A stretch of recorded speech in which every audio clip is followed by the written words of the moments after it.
Kui tulete Türile, siis veenduge ise, kas meie viimase linnapea Ants Viirmanni sõnad on saanud tõeks või mitte. Ta ütles niiviisi, Türi peab saama soovituslinnaks. Ta on meil aeglinn.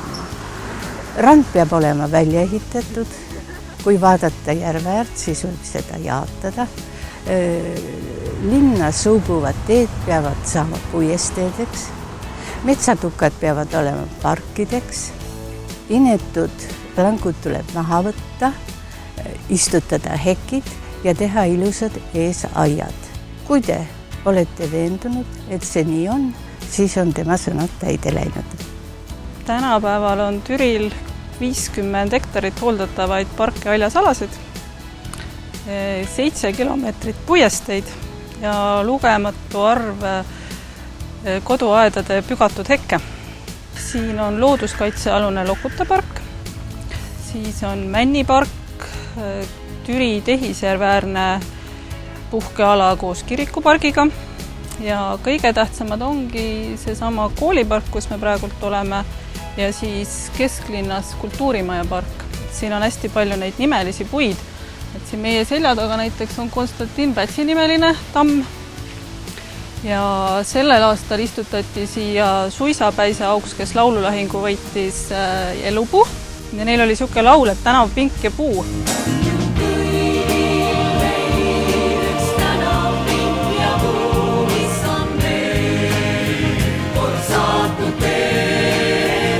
Türil on hästi tugev aianduslik seltskond, kes on aastaid koondunud aiandus- ja mesindusseltsi. Siis nemad peavad siin 2 tähtsat üritust. Üks on lillelaat ja teine on sügislaat, mis peetakse ka siinsamas pargis. Tulen metsa paiksele teele, seal kus öö ojab veele, langeb tähtede kiir.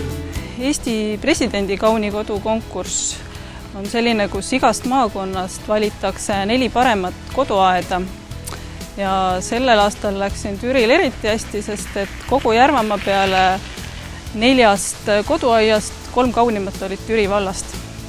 Türi aiapidajad on kõik hästi lahked, nad hea meelega jagavad oma kogemusi, nõu ja isegi taimi üksteisele. Ja kui te tahate tulla Türi kauneid koduaedu vaatama, siis võtke ühendust Türi muuseumiga. Näen jälle roose, nii tuli punase, kui ees on roosi. Me tegeleme iluaiandusega üle 30 aasta, vähemalt ikka 33 aastat juba. Iluaiandus on hobi meil. Ja ta on nagu meelelahutus ja tahame teistele pakkuda ka vaatamisväärsust. Ja siit, kui me edasi läheme, siis on meil enda kasvatatud taimed on mul kõik siin pandud, on viltleht või öeldakse rahvakeeli on hõbelehta ja salviatega pandud, et punane. Ja siit tulevad siis astilbed. Astilbed on praegu õitsevad, on valge on ja punased ja kivirikkudega on siin pandud nad. Siin on veel roosa astilbe. Siin on mätasarjad ja siin poti sees on ka see kirinõges.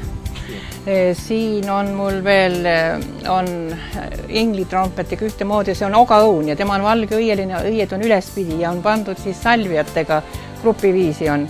Vahepeal on siis ogaõun jällegi salviad. Ja siin tulevad siis aktiniidiad, on emane ja isane. Neid peab 2 tükki olema, et saada marju. Ja need saavad valmis niimoodi augusti keskelt kuni augusti lõpuni siis. Ja need on väga C-vitamiini rikkad, nii et täitsa tasub nüüd süüa ja panna sügav külma, ära külmutada on, terve talve saab neid võtta. Ja siin garaaži nurgas on meil sinine elulõng, see on Türi nimeline, kutsutakse Türi siniseks. Kui tahte meile külasse tulla, siis külastage Türi linna muuseumi, saate sealt juhtnöörid ja oletegi meil. Näen jälle roose, nii tuli punased, mu ees on roosi. Me oleme võitnud mitmeid auhindu. Kõige värskem on käesoleval aastal Järvamaa kaunis kodu 2008 võitja ja sellega seoses esitati meid ka autasustamiseks presidendile. Mingisugust aiandusalast haridust ega teadmisi meil ei ole, kõik on sündinud töö käigus. Kui on midagi läinud viltu, siis on tehtud uuesti. Igal aastal teeme miski teisiti. Siin on käinud aias mitmeid ekskursioone. Huvi on pakkunud neile just meie avar lihtne õu ja puudest põõsastest võib olla enim leinapaju ja huvi on pakkunud ka äädikapuu, sest äädikapuu on väga külma õrn ja külm teda kahjustab, aga meil on ta siin kenasti kasvanud. Kogu muru hooldus on meie majas minu abikaasa teha ja kõik muu, veendrad ja aiamaa, see on nagu minu rida. Kui te tulete Türile, siis tulge meile alati külla, võtke Türi muuseumiga ühendust ja alati olete meie aias oodatud. Tuli punase